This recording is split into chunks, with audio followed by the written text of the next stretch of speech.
Hey guys, Rudeboy here.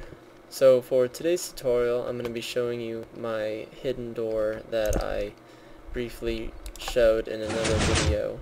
I'm also going to be covering the XOR Logic Gate, which allows you, as you can see, to use multiple switches to control your redstone circuits. I'm going to try not to do too much talking for today's video because the more I talk, the more you're probably going to be confused because this does get a little complicated. It took me a while to figure out how to do this. So to start off, I used a 8x9 square, 3 blocks deep, and then I did a little hollowing out already.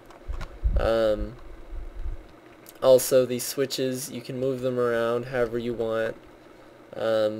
Afterwards, I'm just doing this for ease of this tutorial. So to start off, I'm going to set up for the logic gate.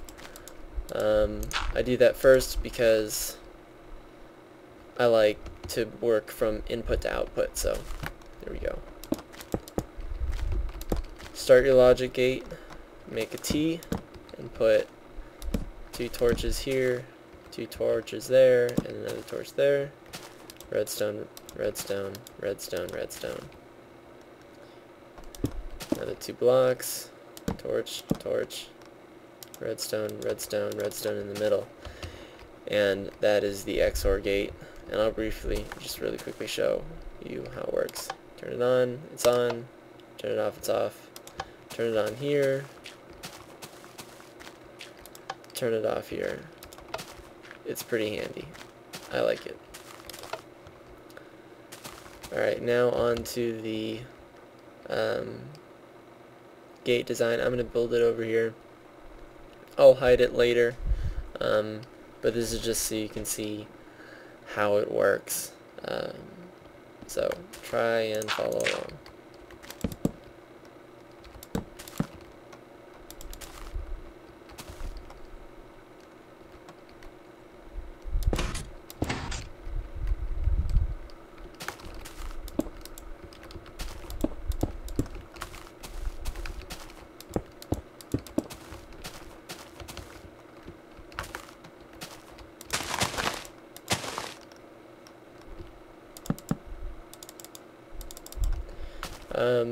One thing you want to note here is that I've changed the delay on the repeaters to the 4th setting here.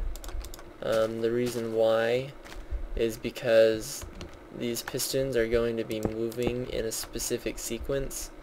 It's going to be these 4 and then the 4 on either side. So longer delay means it'll take longer to activate, which is exactly what we're looking for.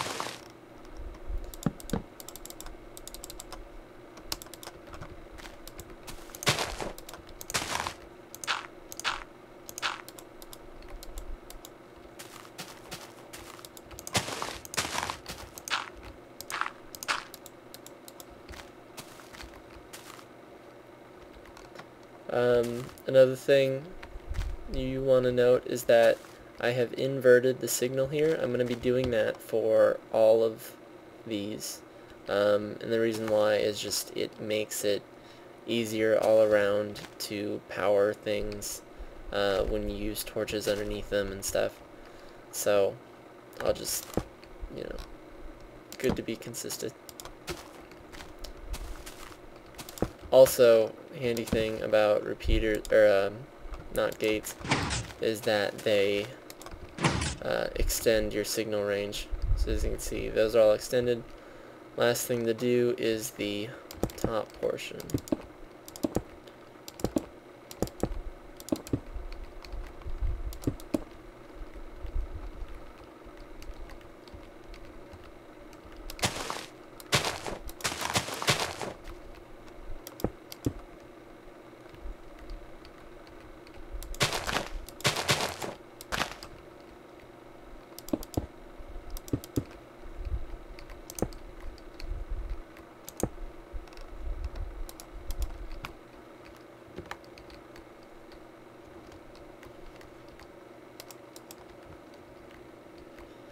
One interesting thing I've noticed is that when you're powering these top two pistons, you have to be really particular with where you place your redstone, because if I were to just run it across here, you're going to get some weird stuff happening. Even though this is powered, this is also powered, but on a different time, so it's going to start spazzing out, as well as this one when you run it straight across.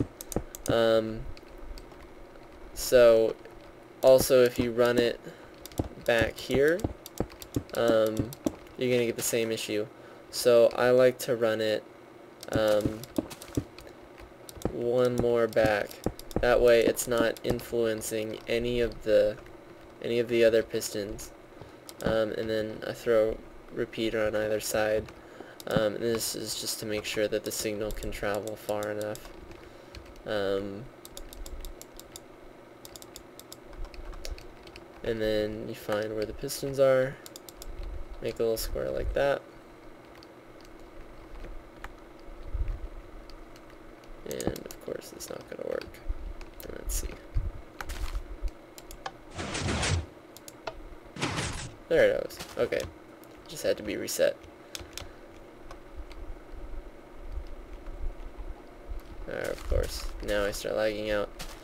Anyways, there we go. So there you can see how it's moving when you turn it on. Actually, when you turn the switch to on, remember again it's inverted, it turns everything off, and the middle pistons pull in and then they separate. The reason for these two pistons is for the blocks here that is actually going to be pushing. That's part of the wall. These are going to move that, so then just to show you, make a pretend little wall really quick.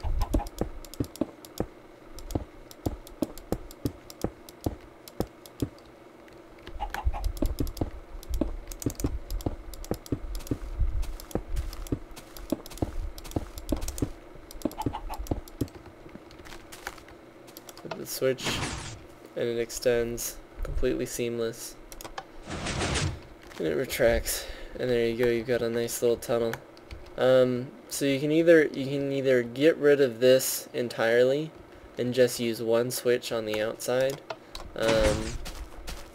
or if you want to do what I did in mine, you can have one hidden switch outside, and then